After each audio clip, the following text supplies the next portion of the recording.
जो आज का लेक्चर होने वाला है वो कंप्लीट बेस होगा किस पर?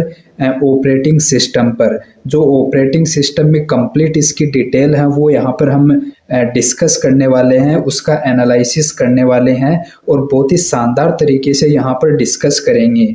और ये जो आपका यहाँ पर कंटेंट है वो बहुत ही एग्जाम ओरिएंटेड कंटेंट होने वाला है और बहुत ही शानदार तरीके से इसको बनाया गया है।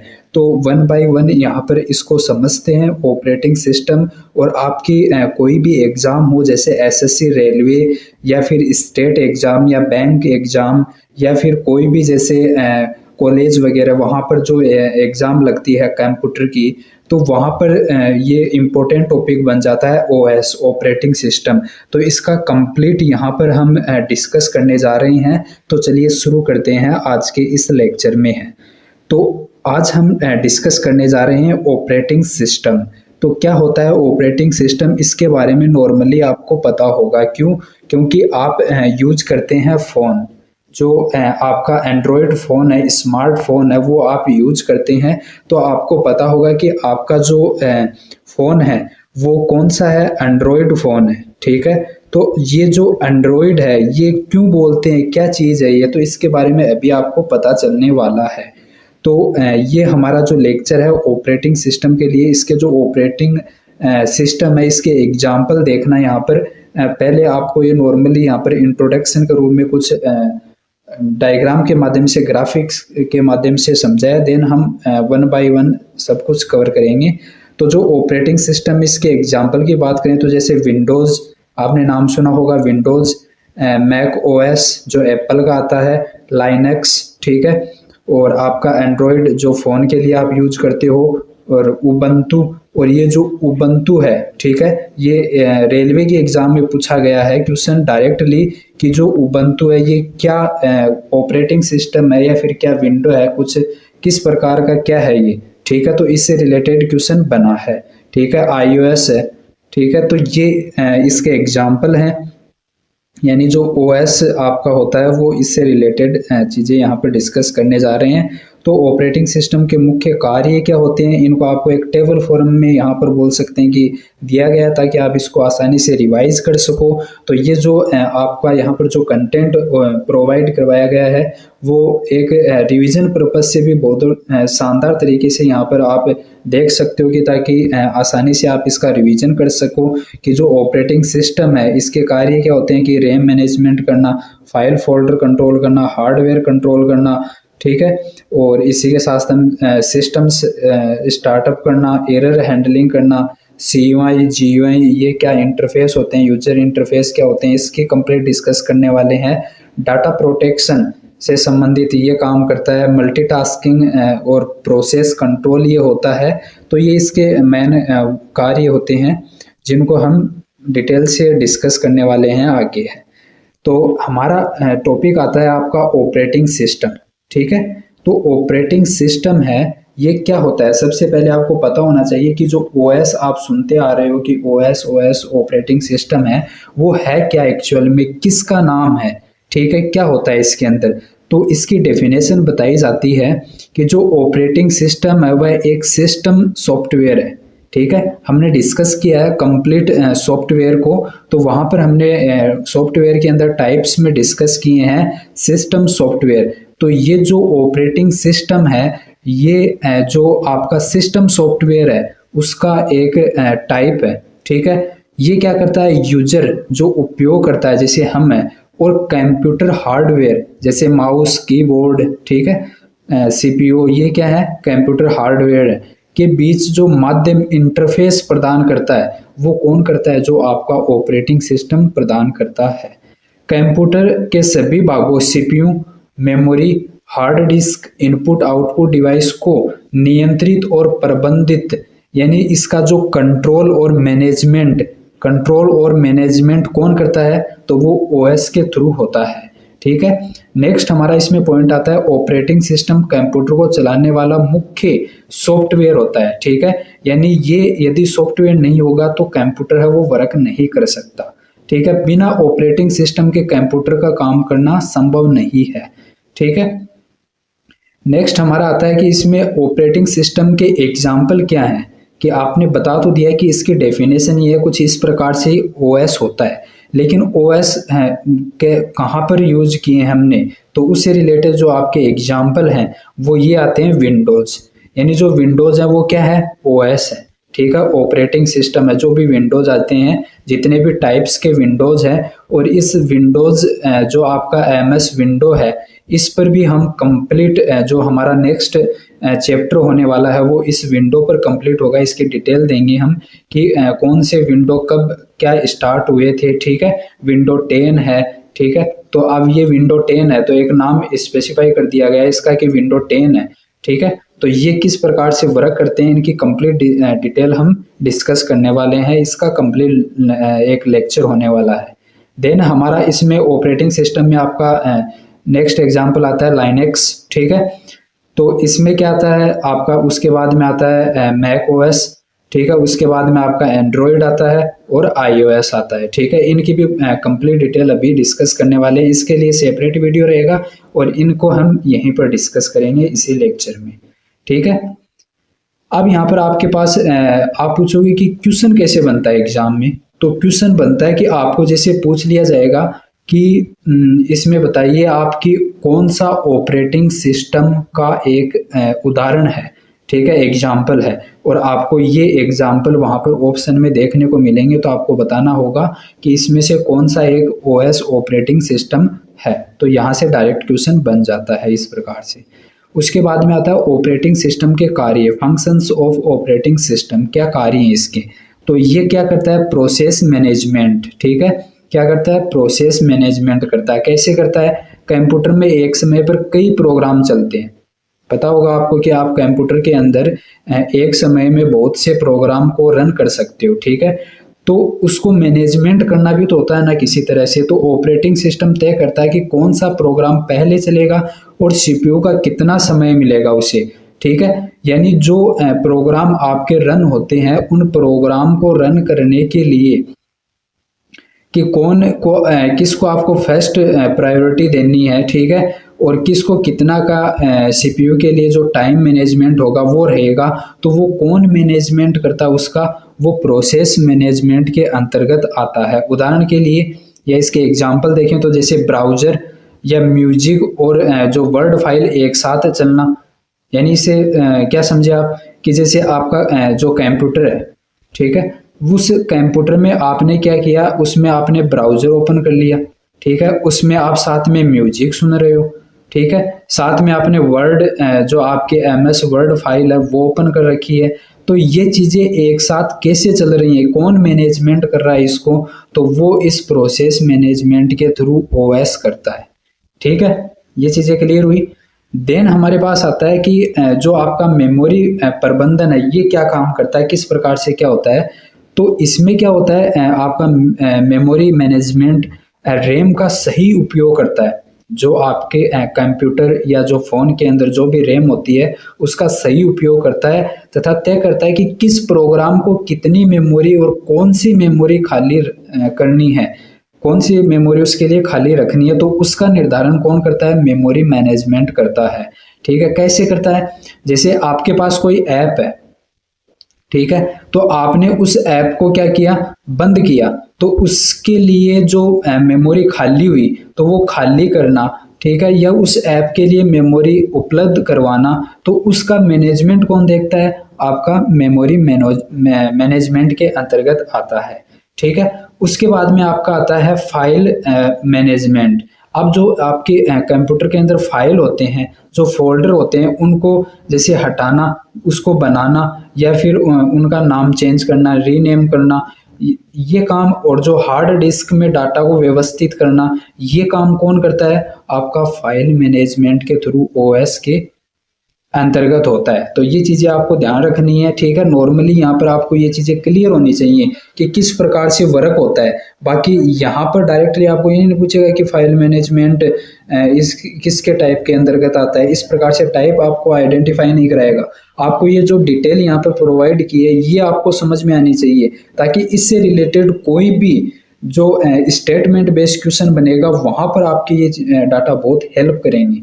ठीक है, इसके बाद में नेक्स्ट हम चलते हैं तो हमारे सामने आता है इसका नेक्स्ट टाइप आता है डिवाइस प्रबंधन यानी डिवाइस मैनेजमेंट। तो डिवाइस मैनेजमेंट में क्या होगा, सीधा आपको नाम से ही पता चल जाएगा एक तो कि इसमें जो डिवाइस है जैसे इनपुट और आउटपुट डिवाइस है उसको कंट्रोल कौन करता है, ओएस के थ्रू कंट्रोल कैसी होती है, तो वो डिवाइस मैनेजमेंट के थ्रू होती है। ड्राइवर की मदद से डिवाइस चलाता है, जो आपके ड्राइवर जितने भी इसके अंदर आती हैं डिवाइसेज उसकी मदद से ये काम होता है। ठीक है, जैसे आपका कीबोर्ड है, माउस है, प्रिंटर और स्कैनर है, इनका प्रबंधन किस प्रकार से होता है, इनका मैनेजमेंट किस प्रकार से होता है, तो वो डिवाइस मैनेजमेंट ओएस के अंतर्गत आता है। ठीक है, नेक्स्ट यहाँ पर देखते हैं कि यूजर इंटरफेस प्रदान करना। अब जो आपको बताया गया कि यूजर इंटरफेस प्रदान कौन करता है, ठीक है, और किस प्रकार से होता है, तो ओएस के अंतर्गत क्या होता है, देखो ऑपरेटिंग सिस्टम यूजर को कंप्यूटर चलाने का तरीका देता है।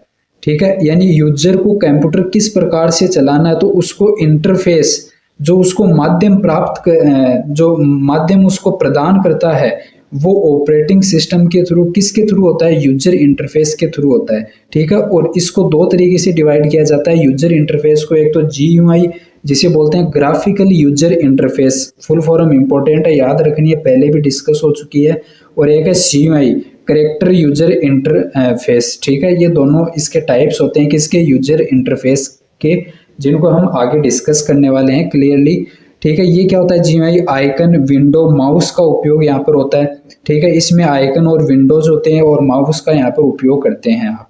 ठीक है, और यहाँ पर क्या होता है, इसमें सीयूआई के अंदर क्या होता है, कमांड टाइप करके काम होता है। ठीक है, और यहाँ पर कीबोर्ड का प्रयोग होता है, किसका होता है, कीबोर्ड का प्रयोग होता है। इसमें आप माउस के साथ में किसका प्रयोग कर सकते हो, कीबोर्ड का भी कर सकते हो, यानी माउस और कीबोर्ड दोनों का उपयोग होता है, जबकि यहाँ पर ओनली जो आपका कीबोर्ड है उसका यूज होता है। और इसके अंदर जैसे एमएस डॉस जो आपका आ गया, लिनक्स टर्मिनल आ गया, तो ये इसके एग्जांपल आ गए। इसमें विंडोज और एंड्रॉयड आते हैं, वो क्या होते हैं, एक जीयूआई ग्राफिकल यूजर इंटरफेस की तरह यूज होते हैं। ठीक है, और आगे इनके बारे में डिस्कस करने वाले हैं, जीयूआई और सीयूआई के बारे में। नेक्स्ट आपके सामने आता है सुरक्षा प्रबंधन। अब जो आपका ओएस है उसमें मतलब सिक्योरिटी से संबंधित भी तो चीजें आती हैं, तो सिक्योरिटी मैनेजमेंट कौन करता है, उसी प्रकार से उसमें जो सुरक्षा प्रबंधन है ओएस के अंतर्गत, तो वो किस प्रकार से होता है, तो पासवर्ड, यूजर अकाउंट सुरक्षा और अनधिकृत उपयोग से बचाव। ठीक है, यानी जो आप जैसे पासवर्ड क्रिएट करते हो, ठीक है, या फिर अकाउंट को प्राइवेट रखने के लिए कुछ भी आप जैसे ये बोल सकते हो कि वहां पर कोई भी आप लॉग यूज करते हो, ठीक है, तो उसका इंटरफेस कौन प्रोवाइड करवाता है, वो सिक्योरिटी मैनेजमेंट के अंतर्गत आता है और वो आपका ओएस के अंतर्गत हैंडल किया जाता है। ठीक है, उसके बाद में एग्जाम्पल की यहाँ पर बात करें कि सुरक्षा प्रबंधन का मतलब क्या हुआ, कि जैसे लॉगिन पासवर्ड करते हो आप, तो वो किसके अंतर्गत आ रहा है, वो एक ओएस के आपका सिक्योरिटी मैनेजमेंट के अंतर्गत आ रहा है। फिंगरप्रिंट्स जो यूज हो रहे हैं कि आपने लॉक ओपन करने के लिए फिंगरप्रिंट्स का यूज कर रहे हैं, तो वो भी सिक्योरिटी मैनेजमेंट के अंतर्गत ओएस का एक इंटरफेस है, एक टाइप्स है। ठीक है, अब नेक्स्ट इसमें आता है संसाधन प्रबंधन, रिसोर्स मैनेजमेंट।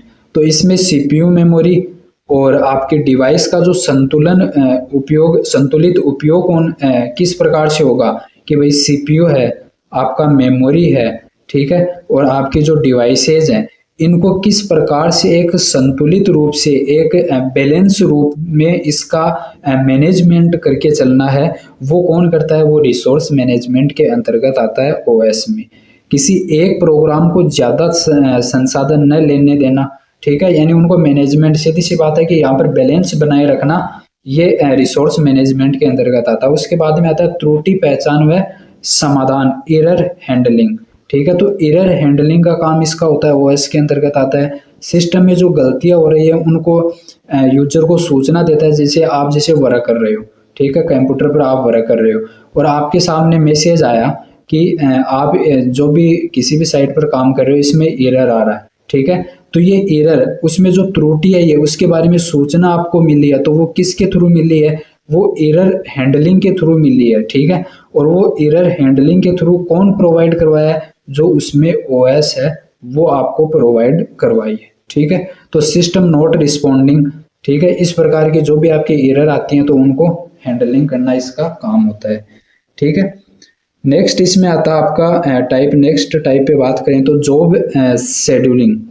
तो इसके अंदर आपके का क्या होता है, कार्य को क्रम में लगाकर चलाता है, समय की बचत और तेज काम करता है। जैसे जॉब हैंडलिंग का भी काम ये करता है, वो उसके अंतर्गत आता है कि किस प्रकार से क्या वर्क करना है, वो पूरा टाइम और एक सीक्वेंस से इसका क्रम पूरा बना रहता है। ठीक है, तो ये थे ओएस के जो फंक्शन बोल सकते हो, इसके टाइप्स बोल सकते हो, इसके वर्क बोल सकते हो कि किस प्रकार से ये वर्क करता है। मेनली ये बोलोगे कि ये इसके वर्क थे कि किस प्रकार से ये वर्क करता है।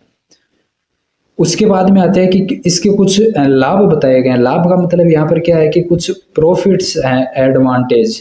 ठीक है, प्रॉफिट लाभ ये नहीं बोलकर आप क्या बोलोगे, एडवांटेज, कि इसके एडवांटेज क्या है। ठीक है, तो कंप्यूटर चलाना आसान हो जाता है। यदि ओएस का उपयोग हो रहा है, ऑपरेटिंग सिस्टम का उपयोग हो रहा है, तो कंप्यूटर को चलाना बहुत आसान हो जाता है। क्यों? क्योंकि जो पहले वाले जो कंप्यूटर थे, कितने बड़े बड़े कंप्यूटर होते थे, उनमें ओएस से संबंधित कुछ नहीं होता था, तो उनको चलाना उतना ही मुश्किल था। और उनमें आप क्या करते थे, ओनली कैलकुलेशन कर पाते थे, वहां पर आपको मल्टीटास्किंग संभव मतलब नहीं होता था। ठीक है, तो ऑपरेटिंग सिस्टम से क्या हो गया, एक तो कंप्यूटर चलाना बहुत आसान हो गया है। ठीक है, ये मल्टीटास्किंग बन गया है, यानी एक समय पर आप बहुत से उसमें कार्य कर सकते हो कंप्यूटर के अंदर। संसाधनों की बचत हो रही है। ठीक है, यानी एक समय में आप बहुत से काम कर रहे हो, तो आपको ये नहीं है कि बहुत से कंप्यूटर चाहिए। एक ही कंप्यूटर के अंदर सब कुछ क्रिया हो रही है, तो वो किसके तहत हो रही हैं, उस ओएस के तहत हो रही हैं। ठीक है, डाटा और सिस्टम की सिक्योरिटी, सुरक्षा है। ठीक है, यानी जो आपका कंप्यूटर है वहां पर आप वर्क कर रहे हो, तो वहां पर जो भी डाटा है उसकी सिक्योरिटी को बनाए रखना। ठीक है, सिस्टम जो वर्क कर रहा है उस सिस्टम की पूरी सिक्योरिटी रखना। तो ये मेन इंपॉर्टेंट होता है सिक्योरिटी से पर्पज, सिक्योरिटी के पर्पज से। तो इसको भी पूरा हैंडलिंग यहाँ पर ओएस के द्वारा किया जाता है, तो ये बहुत यूजफुल हो चुका है। ठीक है, नेक्स्ट हमारे सामने आता है कि अब जो आपका ओएस है उससे रिलेटेड जो टाइप्स हैं उसकी बात करने जा रहे हैं। अभी तक हमने उसके टाइप्स नहीं बोल सकते उनको, मतलब फंक्शन एक तरीके से, या फिर जो वर्क करते हैं वो किस प्रकार से था, वो हमने कंप्लीट डिस्कस किया है। अब आ रहा है कि इसके टाइप्स, मतलब इसको डिवाइड कर दिया गया आगे कि किस प्रकार से आप इसको डिवाइड कर सकते हो। ठीक है, तो वो डिस्कस करने जा रहे हैं, तो टाइप्स की बात कर रहे हैं।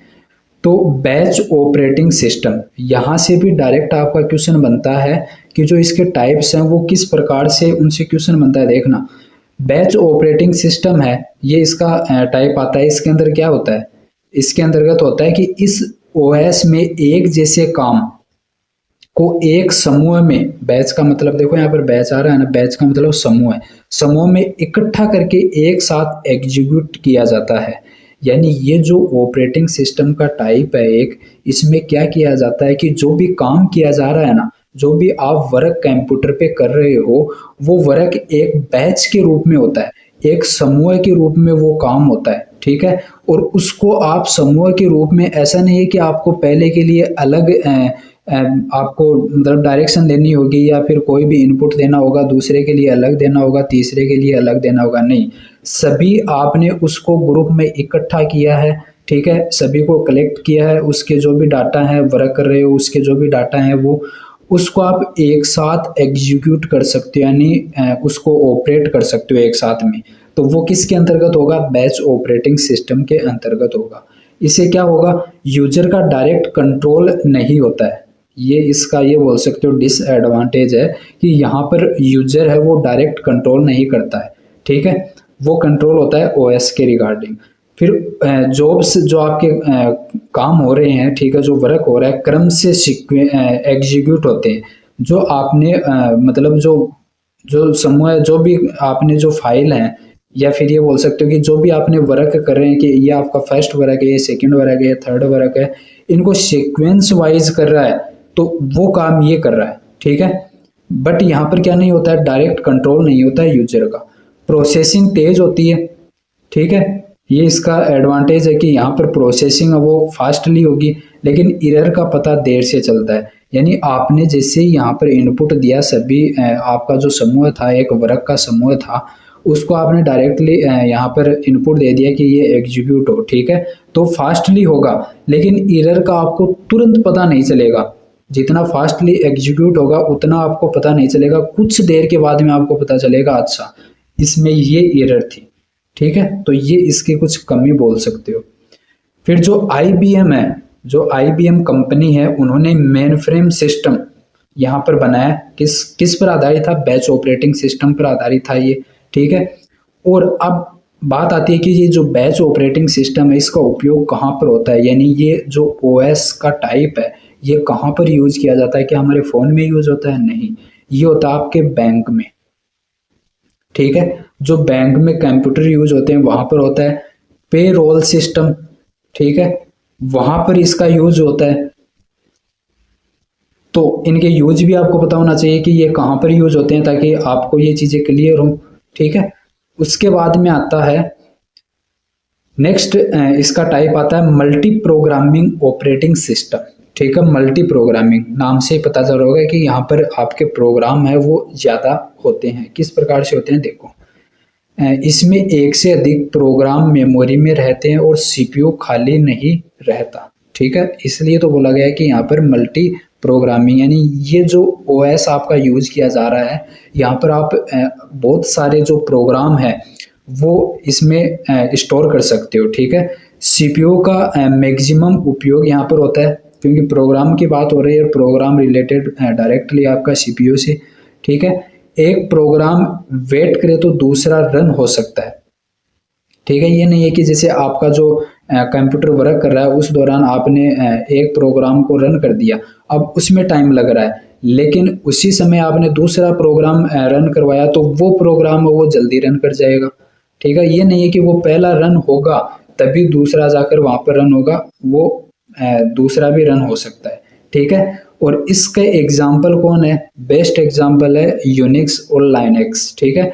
ये दोनों एग्जाम्पल किसके अंतर्गत आते हैं, आपके मल्टी प्रोग्रामिंग OS के अंतर्गत आते हैं। तो ये बात आपको याद रखनी है, यहाँ से क्वेश्चन बन जाता है कि जो यूनिक्स है आपका, ठीक है, ये किस प्रकार का OS यानी ऑपरेटिंग सिस्टम है, ठीक है। इनमें से आपको बताया जाएगा, तो बताना है कि ये आपका मल्टी प्रोग्रामिंग ऑपरेटिंग सिस्टम है।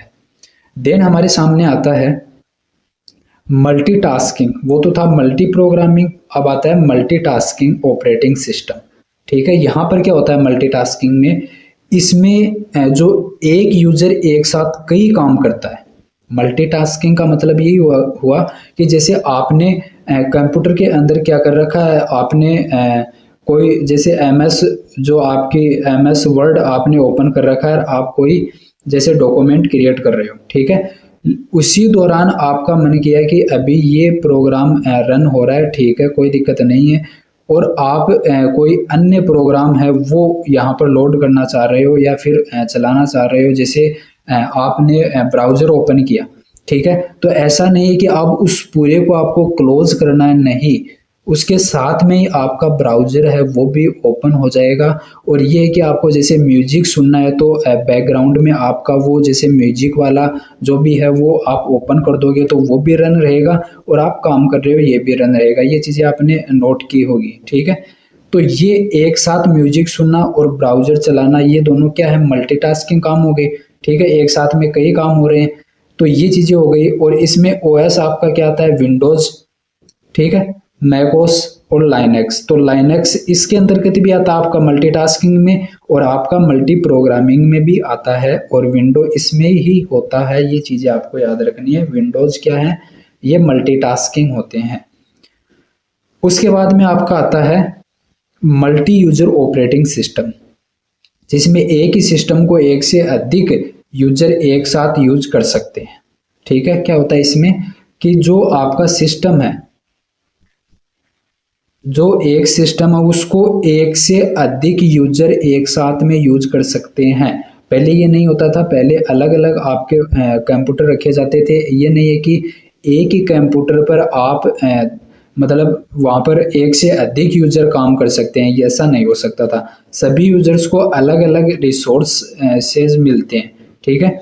जैसे इसके एग्जाम्पल की बात करें तो यूनिक्स, लाइनेक्स, सर्वर, ये आपके क्या आते हैं, इसके एग्जाम्पल आते हैं। जैसे सर्वर वाला जो भी आपका है, जैसे कॉलेज लैब है, ठीक है जी, कॉलेज लैब्स हैं, वहाँ पर ये यूज होता है, ठीक है। क्योंकि वहाँ पर क्या होता है कि जैसे एक टाइम पे उसमें जो आपका कंप्यूटर है वहाँ पर अलग अलग तरह के वर्क करने हैं, तो ये नहीं है कि वहाँ पर आप एक व्यक्ति है वो काम कर रहा है, ठीक है।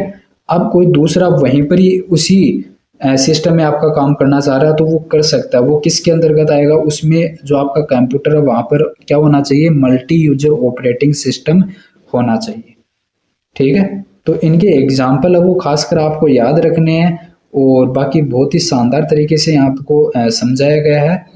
चलिए नेक्स्ट चलते हैं। इसका नंबर आता है 5 नंबर, टाइप आता है टाइप जो आता है आपका टाइम शेयरिंग ऑपरेटिंग सिस्टम। यहाँ से भी अक्सर क्वेश्चन पूछा जाता है, बहुत बार पूछा गया एग्जाम में। सीपीयू का समय छोटे छोटे हिस्सों में डिवाइड करके हर यूजर को दिया जाता है, इसे फास्ट रिस्पॉन्स टाइम मिलता है, सभी यूजर्स को बराबर मौका मिलता है, ठीक है। एग्जाम्पल कौन हो गए, यूनिक्स और लाइनेक्स, ठीक है। तो ये आपके दोनों एग्जाम्पल और किसके बन जाते हैं, टाइम शेयरिंग ऑपरेटिंग सिस्टम भी ये होते हैं, ठीक है। तो ये मल्टीपल इसके टाइप्स आ रहे हैं, वो आपको याद रखना, एक टेबल से अलग से बना लेना कि यूनिक्स है वो आपका किस प्रकार का ऑपरेटिंग सिस्टम के अंतर्गत आता है, लाइनेक्स किस प्रकार के अंतर्गत आता है, वो चीज़ें आप खुद करेंगे, ठीक है, ताकि वो चीज़ें आपको याद हो सके। रियल टाइम ऑपरेटिंग सिस्टम जो आपका है, ठीक है, इसमें क्या होता है, जिसमें काम तय सीमा के अंतर्गत पूरा करना जरूरी होता है, ठीक है। यानी रियल टाइम का मतलब यहाँ पर हुआ कि जो आपका वास्तविक समय है उसके अंतर्गत काम है वो कंप्लीट हो जाना चाहिए, जो वर्क आपने जितना टास्क दिया है वो कंप्लीट होना आवश्यक होता है, ठीक है। और इसके अंतर्गत दो चीज़ें आती हैं, यानी इसके दो टाइप डिवाइड किए जाते हैं, एक तरह से ये बोल सकते हैं। हार्ड रियल टाइम ओएस, एक तो आपका जो ओएस आता है वो हार्ड रियल टाइम पर बेस होता है, जो कि डिले बिल्कुल भी नहीं करता, ठीक है। जैसे मिसाइल सिस्टम और एयर बैग होते हैं वहाँ पर, क्योंकि वहाँ पर यदि डिले हो गया तो फिर आपको पता होगा कि कितना क्या नुकसान हो सकता है, कितनी क्या वहाँ पर मिस्टेक हो सकती है, ठीक है। तो वहाँ पर जो ऑपरेटिंग सिस्टम, जो मिसाइल वगैरह लॉन्च की जाती हैं, तो वहाँ पर जो ऑपरेटिंग सिस्टम यूज किया जाता है वो hard real time operating system use किया जाता है। फिर एक आता है आपका soft real time operating system, थोड़ा डिले एक्सेप्टेबल होता है यहाँ पर, ठीक है। मल्टीमीडिया सिस्टम यहाँ पर यूज किया जाता है, उसमें क्या होता है, जो मल्टीमीडिया सिस्टम है वहाँ पर इसका सॉफ्ट रियल टाइम ओएस का यूज किया जाता है, जैसे VX वर्क्स और LT लाइनेक्स, ठीक है। तो वहाँ पर ये चल सकता है। बाकी जो आपका मिसाइल सिस्टम है, एयर बैग है, वहाँ पर किसका किया जाता है, हार्ड रियल टाइम का उपयोग किया जाता है। तो ये चीज़ें भी आपको याद रखनी है। देन हमारे पास आता है डिस्ट्रीब्यूटेड ऑपरेटिंग सिस्टम। ये क्या होता है कि इसमें कई कंप्यूटर मिलकर एक सिस्टम की तरह कार्य करते हैं, कि जैसे आपके पास कई कंप्यूटर आपके पास हैं, ठीक है, आपको उनको एक साथ में कनेक्ट करना है, तो वो किसके रिगार्डिंग होगा, डिस्ट्रीब्यूटेड ऑपरेटिंग सिस्टम के तहत होगा, ठीक है। रिसोर्स शेयरिंग होती है, ठीक है, जैसे आपको बहुत सी चीज़ें हैं वो एक जो आपके सिस्टम है अलग अलग, उनमें एक साथ शेयरिंग करनी है, तो ये इस ओएस का आप उपयोग कर सकते हो। फास्ट प्रोसेसिंग इससे होती है, ठीक है। और इसके एग्जाम्पल की बात करें तो आपका आता है एम्यूबा और लोकस, ठीक है, ये इसके एग्जाम्पल है, याद रखने आपको।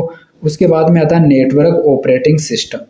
इसमें क्या होता है, यह ओएस नेटवर्क पर जुड़े कंप्यूटरों को मैनेज करता है, ठीक है। जो आपका नेटवर्क पर जो ऐड होते हैं कंप्यूटर, जहाँ पर आपका नेटवर्क कनेक्ट रहता है, तो उनसे रिलेटेड जो भी मैनेजमेंट का काम करता है वो इसके अंतर्गत आता है नेटवर्क ऑपरेटिंग सिस्टम में। कैसे, जैसे फाइल शेयरिंग है, प्रिंटर शेयरिंग है, सिक्योरिटी कंट्रोल है, तो इस प्रकार के जो कार्य हैं वो किससे रिलेटेड होते हैं, नेटवर्क ऑपरेटिंग सिस्टम के अंतर्गत आते हैं। इसमें जैसे विंडोज सर्वर है और आपका नोवेल नेटवर्क है वो इसके अंतर्गत आता है, ठीक है। उसके बाद में आता है आपका एम्बेडेड ऑपरेटिंग सिस्टम, ये क्या होता है? यह ओएस किसी मशीन या डिवाइस के अंदर लगा होता है, ठीक है। तो ये जो आपका ऑपरेटिंग सिस्टम है, ये जो भी मशीन होगी या जो भी डिवाइस आपकी होगी उसके अंदर लगा होगा, पहली बात तो ये होगी, ठीक है। और दूसरी बात ये होगी कि यहाँ पर जैसे आपका कोई भी मशीन है, ठीक है, उसके अंदर का मतलब क्या है कि वहाँ पर पहले से उसमें कोडिंग वगैरह जो भी प्रोग्रामिंग है वो उसमें इनपुट रहेगी पहले से, और वो उसके अंदर फिट रहेगा और वो वर्क करेगा जैसे आप उसको इनपुट देते हो तो उसके अकॉर्डिंग फिर वो वर्क करता है, तो पहले से वो अंदर रहता है, ठीक है।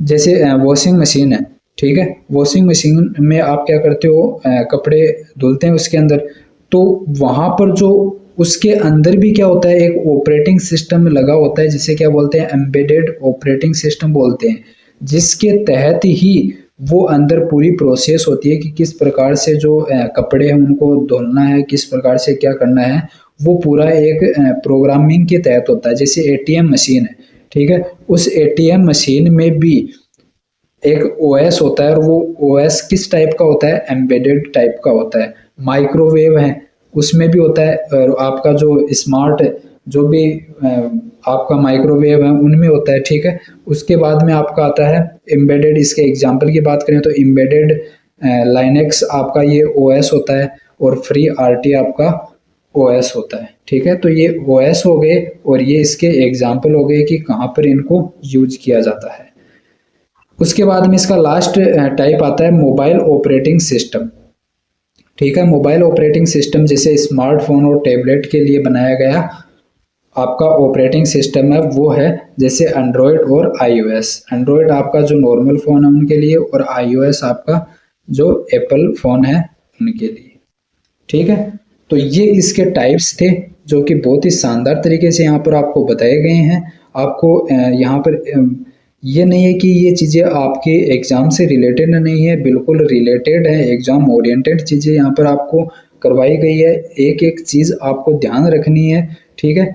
आपको इनके नोट्स बना लेना है, या फिर क्या करना है कि इसकी पीडीएफ हमारे Telegram channel Roar and Learn with Sushil पर मिल जाएगी, वहाँ से आप इसको डायरेक्ट डाउनलोड करके और पीडीएफ वगैरह निकलवा कर उसकी, ठीक है, A4 साइज में आपको मिल जाएगी, और आप इसको आसानी से रिवाइज कर सकते हो मल्टीपल टाइम, तो आपको ये चीज़ें याद हो जाएंगी बिल्कुल सटीक और सही तरीके से, ठीक है। और इसी के साथ में जैसे हम ये कर रहे हैं कि जैसे आपका ये टॉपिक है ऑपरेटिंग सिस्टम, ठीक है, तो ऑपरेटिंग सिस्टम जैसे ही कंप्लीट होगा, ठीक है, कि उसकी अलग से सेपरेट वीडियो मिल जाएगी, किसकी जो भी उसके क्वेश्चंस है उससे रिलेटेड जो भी आपके क्वेश्चन रहेंगे उनकी आपकी कंप्लीट आपको एक वीडियो मिल जाएगी, ठीक है, जो कि पूरा का पूरा बेस होगा आपका पीवाईक्यू पर। और आपको जब पीवाईक्यू आप लगाओगे तो आपको पता चल जाएगा कि ये कंटेंट कितना बेहतरीन है, ठीक है। तो वो चीज़ें आपको सेपरेट मिल जाएगी। तो चलिए स्टार्ट करते हैं। नेक्स्ट हमारे पास आता है यूजर इंटरफेस। तो यूजर इंटरफेस मैंने आपको बताया था कि जो आपका CUI और GUI यहाँ से भी डायरेक्ट क्वेश्चन बनता है, और ये चीज़ें आपको पता होनी चाहिए कि क्या होता है और क्या इसके अंतर्गत पूरी चीज़ें आती हैं। तो यूजर इंटरफेस है वो कितने प्रकार के होते हैं, 2 प्रकार के होते हैं। उससे पहले आपको समझना होगा कि यूजर इंटरफेस होता क्या है। तो यूजर इंटरफेस वह तरीका है जिससे यूजर और कंप्यूटर डिवाइस से इंटरेक्ट करता है। यूजर क्या करता है, जो आपका कंप्यूटर डिवाइस है उनसे इंटरेक्ट करता है और कमांड्स देता है, वो किसके थ्रू होती है, यूजर इंटरफेस के थ्रू। और टू टाइप्स यहाँ पर डिवाइड किए गए हैं, CUI और GUI। तो पहले डिस्कस कर रहे हैं कैरेक्टर यूजर इंटरफेस। इसको बोला जाता है क्या, और क्या बोला जाता है इसको, टेक्स्ट यूजर इंटरफेस भी इसको बोल दिया जाता है। क्यों, क्योंकि यहाँ पर पूरा काम टेक्स्ट में होता है, ठीक है। जैसे यहाँ पर आपको ग्राफिक में दिख रहा होगा कि जो आपका CUI है इसे बोलते हैं कमांड यूजर इंटरफेस भी इसे बोला जाता है, क्योंकि यहाँ पर कमांड के थ्रू काम होता है। और इसके एग्जांपल DOS डोस और आपका लाइनेक्स हो गया, कमांड टाइप करना, और इसके साथ में आपका क्या हो गया, थोड़ा कठिन होता है ये उपयोग में, और अभी मतलब नाक के बराबर है उपयोग इसका। और ऑपरेटिंग सिस्टम इसमें आपके अंतर्गत आता, और जो लैंग्वेज चलती है आपकी वो पूरी कोडिंग में होती है। देखो यहाँ पर जूम करके आप इसको देख सकते हो, पूरी कोडिंग जिस प्रकार से होती है, यानी टेक्स्ट फॉर्म में यहाँ पर आपकी ये लैंग्वेज इसमें चलती है, देख सकते हो आप, ठीक है। और जो आपका ग्राफिकल यूजर इंटरफेस होता है उसमें क्या किया जाता है, जो ग्राफिकल इंटरफेस होता है, जैसे आपका वर्तमान समय के जो कंप्यूटर है, आपका फोन है, ठीक है, तो ये किस किस पर बेस है, ये ग्राफिकल यूजर इंटरफेस पर है, जैसे विंडोज, मैकओएस, एंड्रॉयड। इसमें क्या होता है, इसमें आइकन, माउस, मेन्यू, ठीक है, आसान उपयोग होता है इसमें। तो ये चीज़ें इसके अंतर्गत आती हैं। तो जो वर्तमान समय के कंप्यूटर हैं वो ग्राफिकल यूजर इंटरफेस पर हैं, और जो पहले वाले कंप्यूटर आते थे वो कमांड पर बेस जो इंटरफेस वहाँ पर प्रोवाइड करवाया जाता था, ठीक है, जिनका उपयोग अभी मतलब नहीं है, ठीक है। चलिए नेक्स्ट हमारे पास आता है कि अब CUI, ये जो करेक्टर इंटरफेस है ये क्या चीज़ है, ठीक है। तो यहाँ पर इसको समझने वाले हैं कि जो CUI है इसमें यूजर कीबोर्ड की मदद से, मैन यहाँ पर क्या है, कीबोर्ड यूज होता है, ठीक है, कीबोर्ड की मदद से टेक्स्ट और कमांड को लिखकर कंप्यूटर को निर्देश देता है। यानी आप मतलब यूजर हैं तो आप क्या करते हो, जो कंप्यूटर को निर्देश दे रहे हो, जो डायरेक्शन दे रहे हो, वो टेक्स्ट और कमांड बेस होगी, ठीक है, और वो किससे आप दे सकते हो, कीबोर्ड से, ठीक है। तो यहाँ पर कीबोर्ड यूज होगा। टेक्स्ट आधारित इंटरफेस होता है, माउस की आवश्यकता यहाँ पर नहीं होती। कमांड याद रखना जरूरी होता है, ठीक है, इसको कमांड याद रखना जरूरी होता है। बिगनर्स के लिए कठिन होता है कि जैसे कोई स्टार्टिंग पर इस पर काम कर रहा है तो वो उसके लिए कठिन होगा। ये फास्ट प्रोसेसिंग होती है इसमें, ये चीज़ यहाँ पर है, इसका एडवांटेज है, ठीक है। कम मेमोरी और रिसोर्स का उपयोग यहाँ पर होता है, ठीक है, कम मेमोरी यहाँ पर लगती है। एक्सपर्ट यूजर्स के लिए ये पावरफुल चीज़ें होती हैं क्योंकि वो यहाँ पर टेक्स्ट में आसानी से प्रोग्रामिंग जो भी कर रहा है इंटरफेस में वो आसानी से कर सकता है। एग्जाम्पल की बात करें तो एग्जाम्पल इंपॉर्टेंट बन जाते हैं क्योंकि यहाँ से डायरेक्ट क्वेश्चन बनता है कि बताइए कि इसमें किस प्रकार का इंटरफेस होता है, या CUI से रिलेटेड जो भी आपके एग्जाम्पल है वो कौन से हैं। तो यहाँ पर आपको ये चीज़ें याद रखनी है, MS-DOS और आपका Unix terminal, Linux terminal, command prompt, ठीक है। और CUI का उपयोग कहाँ होता है, अब आपको पता भी होना चाहिए कि इसका उपयोग कहाँ पर होता है। तो सर्वर एडमिनिस्ट्रेशन के अंदर वो तो होता है, और प्रोग्रामिंग में होता है, पता होगा आपको, कोडिंग रूम में चलती है तो वो पूरा टेक्स्ट में होता है, वहाँ पर ग्राफिक का कोई लेना देना नहीं होता, तो वो पूरा प्रोग्रामिंग के अंतर्गत CUI का उपयोग होता है। नेटवर्क कॉन्फ़िगरेशन में इसका उपयोग होता है। तो अभी उपयोग है लेकिन ना के बराबर उपयोग है इसका। उसके बाद में आता है GUI, जिसका अभी प्रचलन ज़्यादा है, ग्राफिकल यूजर इंटरफेस। ये क्या चीज़ है, तो GUI में यूजर आइकन्स, पता होगा कि आपको, जैसे व्हाट्सएप है तो वहाँ पर आपका आइकन आ जाएगा व्हाट्सएप का, ठीक है, और जैसे इंस्टाग्राम है तो उसका आइकन होगा, ठीक है, विंडो है तो उनका आइकन होगा। तो आइकन्स, विंडोज, मेन्यूज और माउस की मदद से कंप्यूटर को चलाता है, ठीक है। किसका उपयोग होता है यहाँ पर, माउस से आप इसको वर्क रख सकते हो, यानी यहाँ पर जो आपका यूज होगा कीबोर्ड का तो हो ही हो रहा है, साथ में माउस का भी होगा। ग्राफिकल यानी चित्र पर आधारित यहाँ पर इंटरफेस यूज होता है। माउस और टच सपोर्ट यहाँ पर अवेलेबल होता है। सीखना आसान है और यूजर क्या है, फ्रेंडली होता है, इसका यूज आप फ्रेंडली कर सकते हो। बिगनर्स के लिए आसान है जबकि वो कठिन था। अट्रैक्टिव और इंटरेक्टिव ये इसकी चीज़ें होती हैं पूरी। कमांड्स याद रखने की इसको आवश्यकता नहीं होती, ठीक है, उसको ज़रूरी होती है CUI में। तो इसमें क्या हो गए, विंडोज हो गए, एंड्रॉयड हो गए, मैकओएस और आपका iOS हो गया, ठीक है। उपयोग कहाँ किए जाते हैं आपको पता होगा, पर्सनल कंप्यूटर में यूज कर रहे हैं फिलहाल बहुत ज़्यादा। और उसके बाद में आपको पता होगा मोबाइल फ़ोन है वो भी GUI पर बेस है पूरा। ATM है, ठीक है, वहाँ भी चीज़ें आपको ग्राफिक रूप से दिखती है तो वो भी हो गया। स्मार्ट जो भी डिवाइसेज आ रही हैं उन सभी में GUI इंटरफेस होता है, ठीक है। और साथ में उबंटू, ये GUI मोड जो उबंटू है ये ऑपरेटिंग सिस्टम है। डायरेक्टली क्वेश्चन पूछा गया रेलवे और एग्जाम थी आपकी NTPC, ठीक है। तो ये चीज़ें आपको याद रखनी है, हर चीज़ें रिलेवेंट है, हर क्वेश्चन यहाँ से बन सकता है, एग्जाम में बना है बहुत बार, बहुत सी चीज़ें यहाँ पर। ये आपको लग रहा है कि मतलब नॉर्मल चीज़ें हैं लेकिन यहाँ से डायरेक्ट क्वेश्चन बनते हैं एग्जाम में, ठीक है।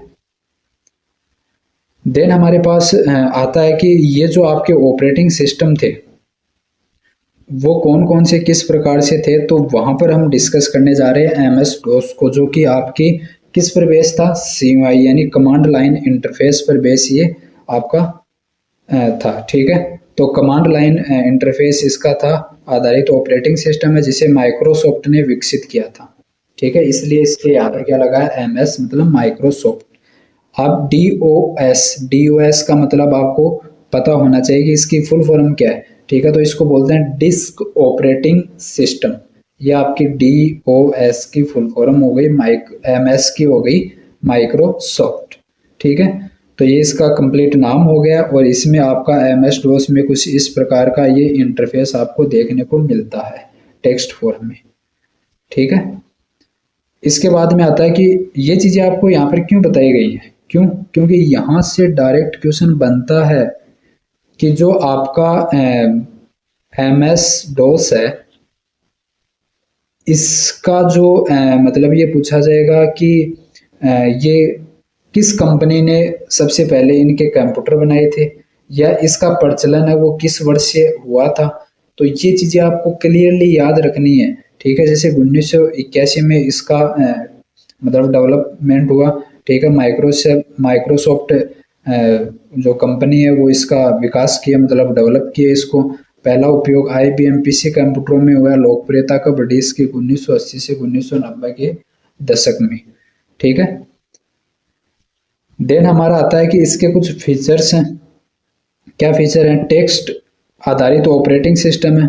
ठीक है, सिंगल यूजर और सिंगल टास्किंग ऑपरेटिंग सिस्टम है, कम मेमोरी में भी काम कर सकता है। ठीक है, तो पहली चीज आपको याद रखनी है यहाँ पर कि ये सिंगल यूजर और सिंगल टास्किंग ऑपरेटिंग सिस्टम के अंतर्गत आता है और कम मेमोरी की आवश्यकता होती है। कीबोर्ड से भी सभी कार्य किए जा सकते हैं, यानी यहाँ पर आपको पता होगा कि CUI में कीबोर्ड यूज होता है, तो वो वही चीजें हैं। ये बहुत तेज गति से काम करता है क्योंकि CIA यहाँ पर फास्ट प्रोसेसिंग होती है।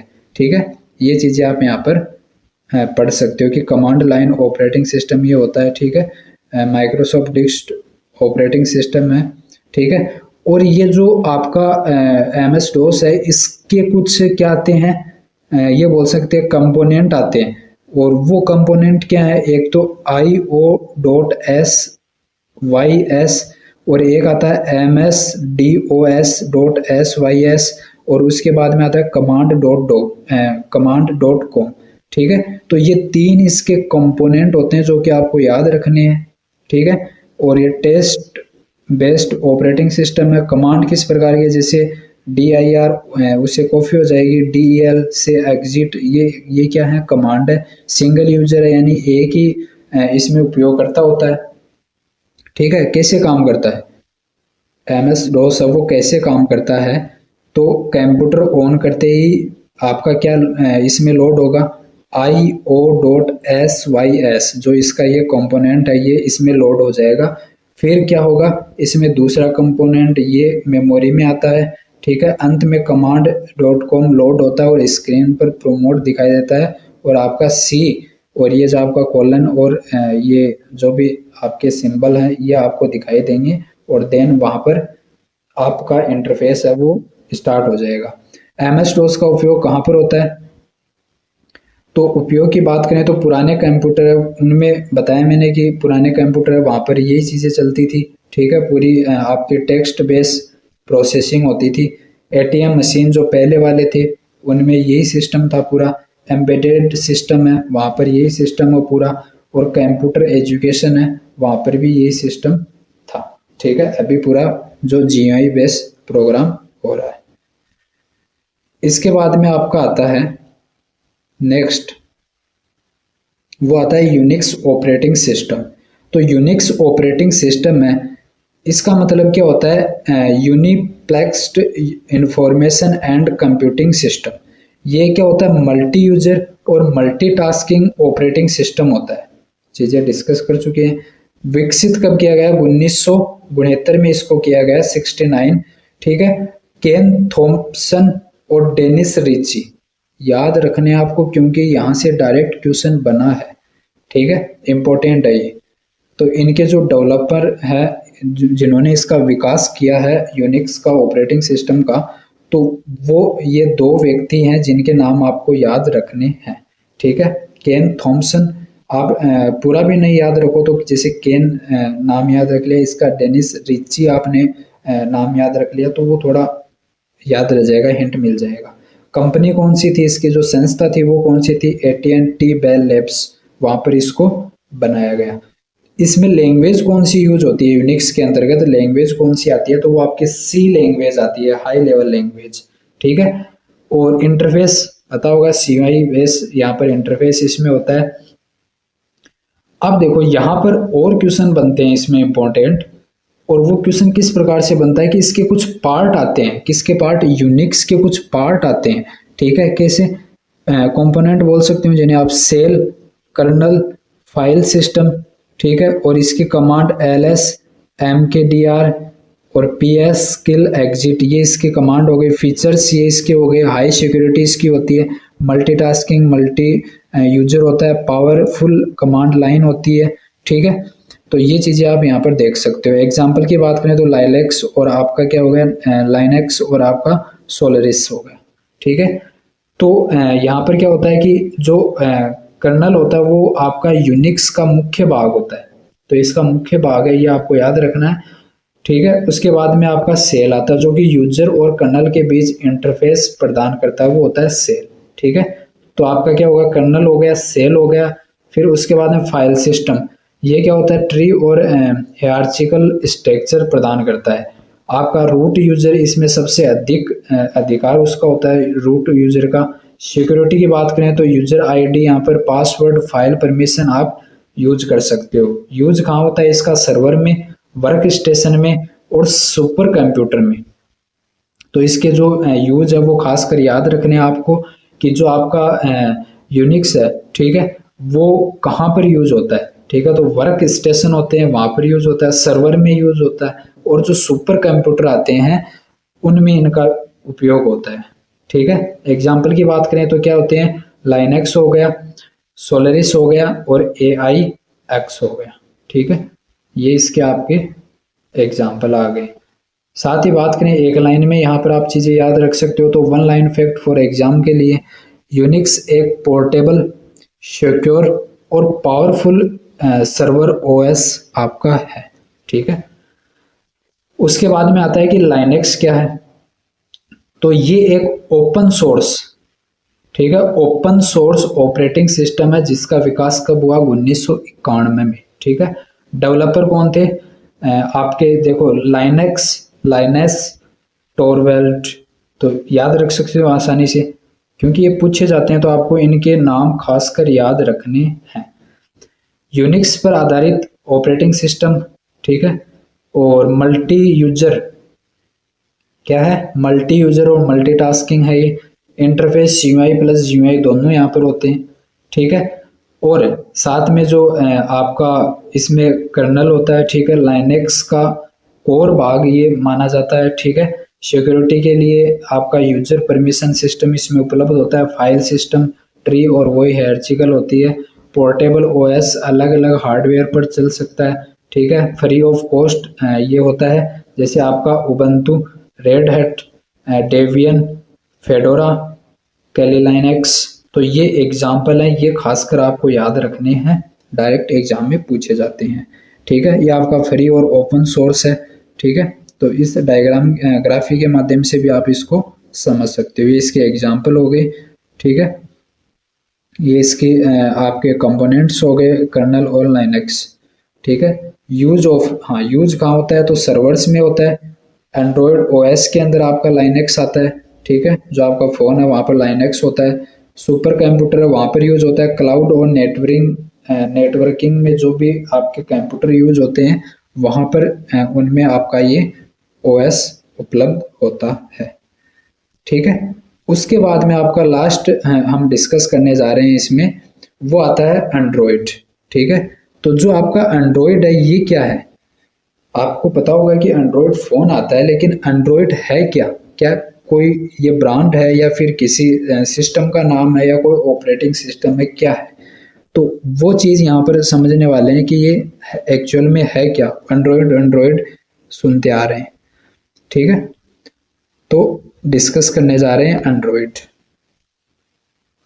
एंड्रॉयड एक मोबाइल ऑपरेटिंग सिस्टम है। तो अभी आपको पता चल गया कि आप बोलते हो कि आपके पास एंड्रॉयड मोबाइल फ़ोन है, तो एंड्रॉयड है क्या? ये एक एंड्रॉयड ओएस ऑपरेटिंग सिस्टम है, ठीक है। जो आपके फ़ोन में होता है वो एंड्रॉयड ऑपरेटिंग सिस्टम होता है, जिसे मुख्य रूप से smartphone, tablet, smart TV, smart watch आदि में उपयोग किया जाता है, जो आपको पता है। यह लाइनक्स कर्नल पर आधारित ओपन सोर्स ऑपरेटिंग सिस्टम है, ठीक है। ये इम्पोर्टेंट लाइन है। आप जैसे जो आपका मोबाइल है उसका आप अबाउट खोलोगे, ठीक है, उस फ़ोन से रिलेटेड जो भी डिटेल होती है वहाँ पर आपको अभी जो फ़ोन है उनमें पता चल जाएगा कि वहाँ पर आपको लिखा मिलेगा लाइनक्स कर्नल, ठीक है। तो वो पता चल जाएगा कि जो आपका फ़ोन है वो एंड्रॉयड है और ये ओपन सोर्स ऑपरेटिंग सिस्टम पर आधारित है, ठीक है। एंड्रॉयड का इतिहास, हिस्ट्री क्या है इसकी, कौन इसके डेवलपर हैं, कब किया गया?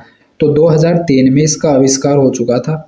संस्थापक थे एंडी रूबिन, ठीक है। गूगल द्वारा खरीदा गया 2005 में, इसको खरीद लिया गया गूगल, ठीक है, गूगल द्वारा। पहला एंड्रॉयड वर्जन कब आया था? 2008 में। पहला फ़ोन HTC ड्रीम आपका इसका पहला फ़ोन था, ठीक है। तो एंड्रॉयड है वो आपका यहाँ पर लाइनक्स कर्नल इसमें हो गया, टच स्क्रीन इसमें होती है, ठीक है।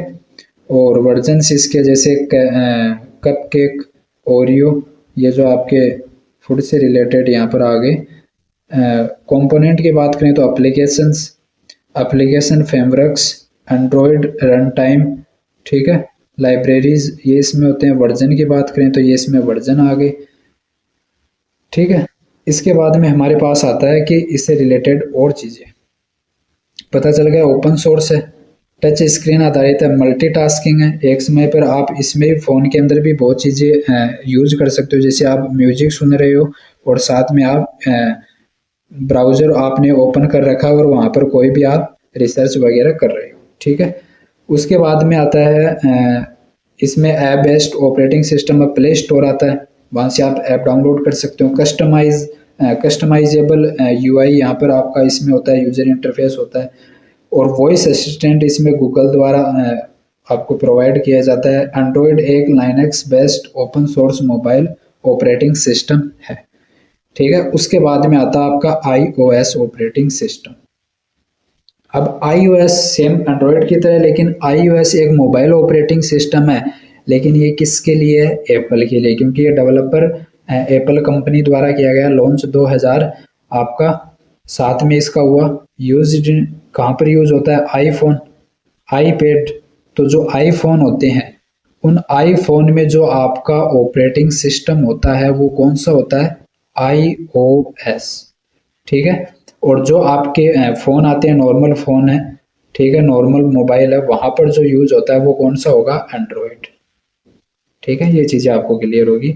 ये क्या होता है? क्लोज्ड सोर्स ऑपरेटिंग सिस्टम होता है, जबकि आपका एंड्रॉयड है वो ओपन सोर्स, ठीक है। यूनिक्स पर आधारित होता है और वो आपका देखो लाइनक्स पर आधारित होता है।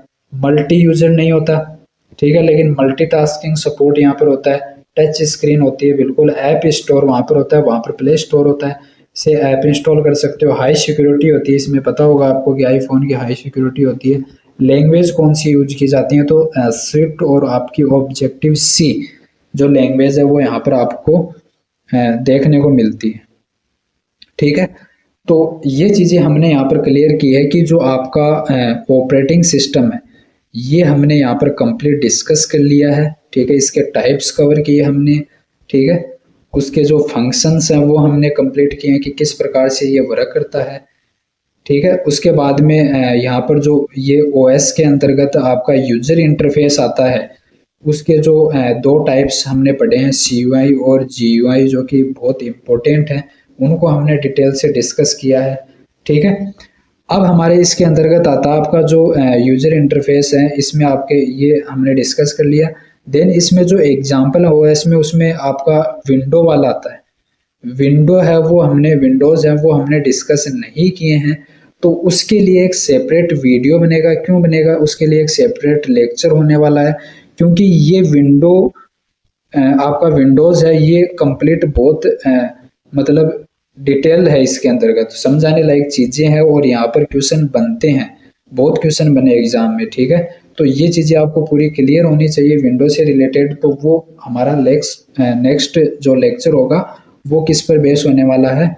विंडोज़ पर, ठीक है।